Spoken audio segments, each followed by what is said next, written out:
Une usine centenaire vient de découvrir que l'intelligence artificielle pouvait entrer dans sa facture sans qu'elle utilise le moindre robot ni le moindre agent conversationnel. Sa charge mensuelle de capacité est passée d'environ 1600 à 12 000 dollars. Sa facture totale d'électricité a bondi de 90%. Et ce cas révèle une bataille beaucoup plus vaste. Les géants de la technologie construisent leurs centres de données, mais qui paiera le réseau électrique dont ils ont besoin? À la fin de cette enquête, vous saurez reconnaître les 3 lignes qui décident si le coût de l'intelligence artificielle reste chez les entreprises technologiques ou glisse vers les usines et les particuliers.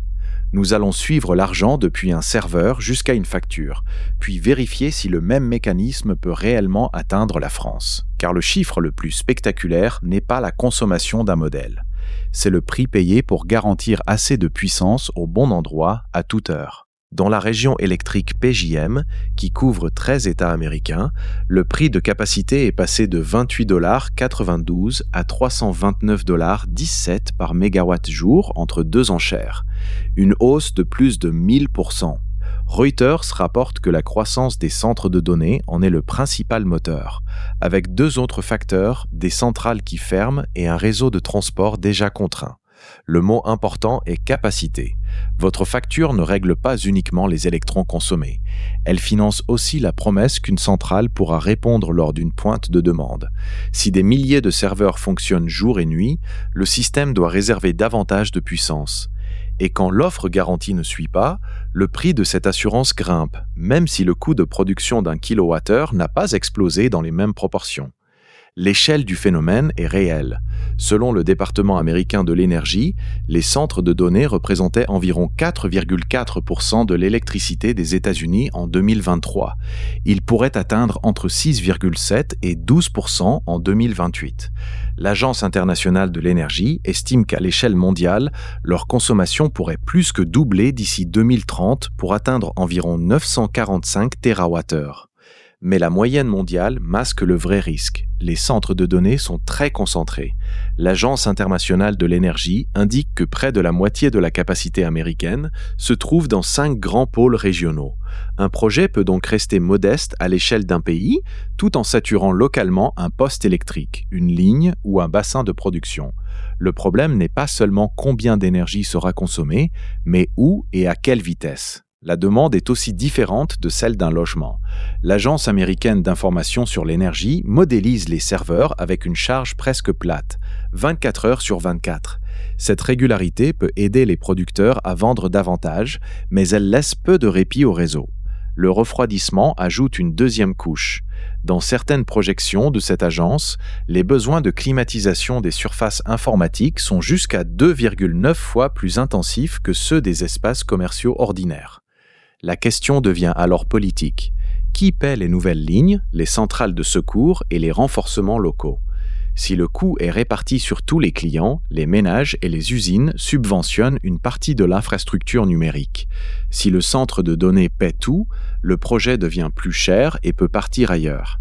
Les régulateurs cherchent donc des tarifs spéciaux, des garanties financières et des engagements de consommation minimum.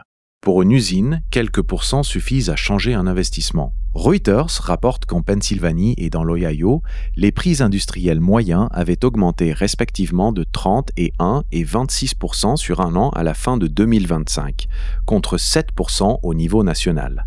Cela ne prouve pas que chaque hausse vient de l'intelligence artificielle, mais dans PJM, la combinaison entre nouveaux centres, offres stagnantes et contraintes de réseau a déjà déplacé des coûts vers des industriels existants.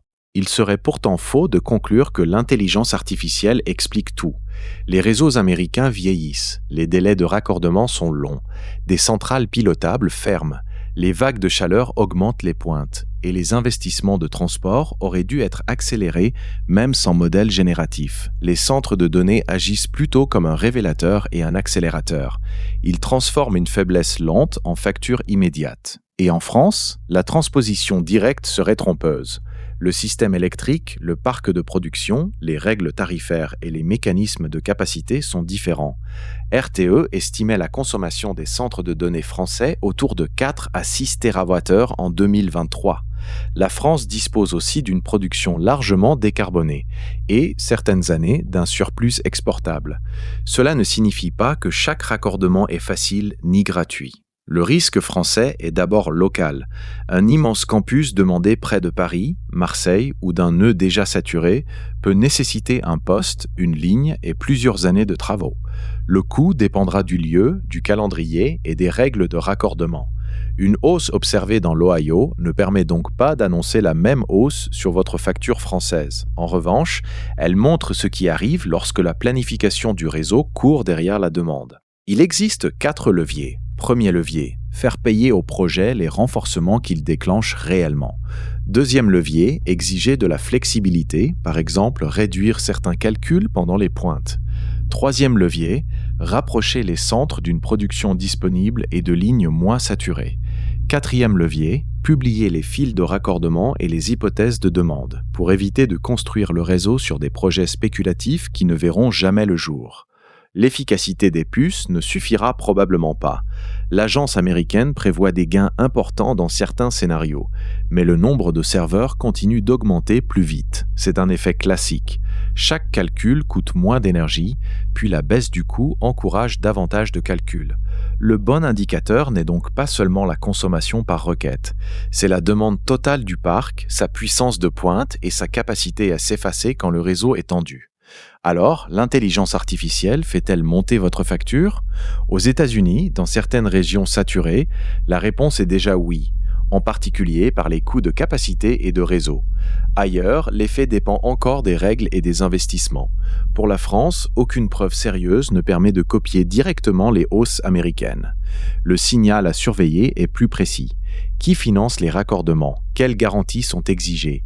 Et combien de gigawatts sont réellement engagés? La bataille de l'intelligence artificielle ne se joue donc pas seulement dans les laboratoires. Elle se joue dans les postes électriques, les appels d'offres et les règles qui répartissent les coûts. La prochaine fois qu'une entreprise annonce un centre de données géant, ne regardez pas seulement le nombre de puces. Regardez qui construit la ligne, qui garantit la puissance et qui recevra la facture. Sur Sonartech, c'est exactement ce que nous suivrons sous la surface de la technologie.